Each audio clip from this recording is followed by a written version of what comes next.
Alors, vous posez deux questions. Est-ce que nous faisons un lien si vous voulez, l'état de l'enquête ne nous permet pas de trancher la question pour dire oui, il y a un lien ou non. Nous le saurons sans doute dans les heures qui viennent. Une enquête est diligentée sous la supervision du parquet général et nous serons informés rapidement et nous en tirerons les conclusions nécessaires. Maintenant, est-ce que, concernant votre deuxième question, est-ce que on peut s'attendre à un freinage du mouvement des réformes? Ma réponse est catégorique, c'est non.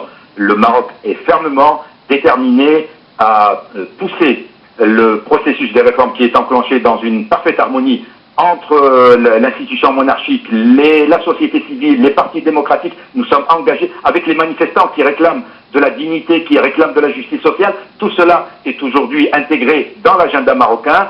Nous sommes à la veille d'une puissante révision constitutionnelle qui va toucher les fondements même de l'État pour construire une belle démocratie qui sera le récipient d'une véritable justice sociale. Eh bien, ceux qui cherchent à nous en détourner, nous pourrons leur dire d'ores et déjà qu'ils se trompent totalement d'objectif. Ils ne nous feront pas changer d'avis. Merci, monsieur le ministre, d'avoir répondu à nos questions. Nous sommes maintenant en liaison avec Mathieu Guidère.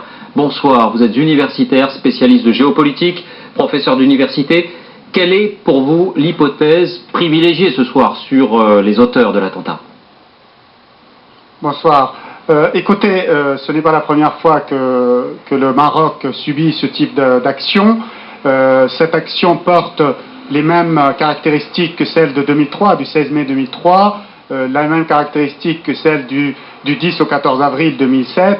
Il s'agit à chaque fois d'attentats qui visent des symboles, c'est-à-dire en particulier les occidentaux et les lieux touristiques.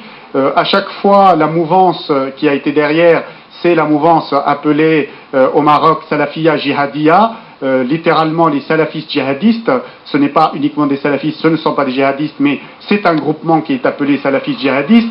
Il se trouve que ces salafistes djihadistes, récemment, le roi, dans un mouvement pour répondre à la contestation sociale, a libéré le 14 avril dernier 190 membres de cette mouvance.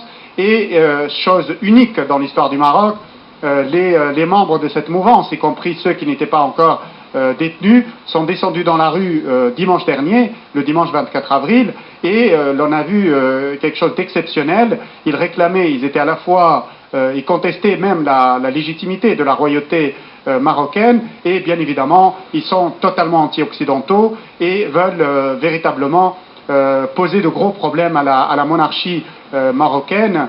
Et donc il est fort probable que ce soit la même mouvance qui a perpétré les attentats de 2003 et de 2007 qui soit là encore à l'origine de ces attentats qui portent les mêmes caractéristiques. Merci Mathieu Guidère pour cette analyse. Et avant de refermer ce chapitre, nous retrouvons Samuel Pelletier. Vous êtes en direct à Marrakech. Avez-vous d'autres informations, Samuel? Et comment réagissent les Marocains quelques heures donc maintenant après cet attentat?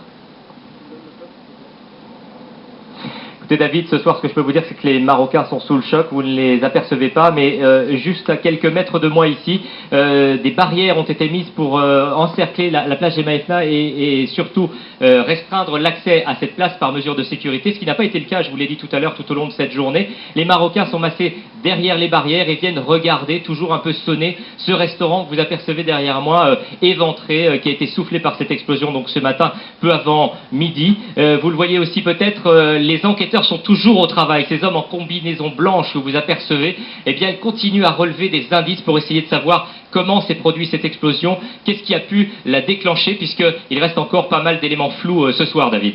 Merci Samuel Pelletier, vous étiez à Marrakech, voilà ce que l'on pouvait dire sur cet attentat. Nous y reviendrons en fin de journal avec les tout derniers éléments et notamment en ce qui concerne bien sûr le bilan.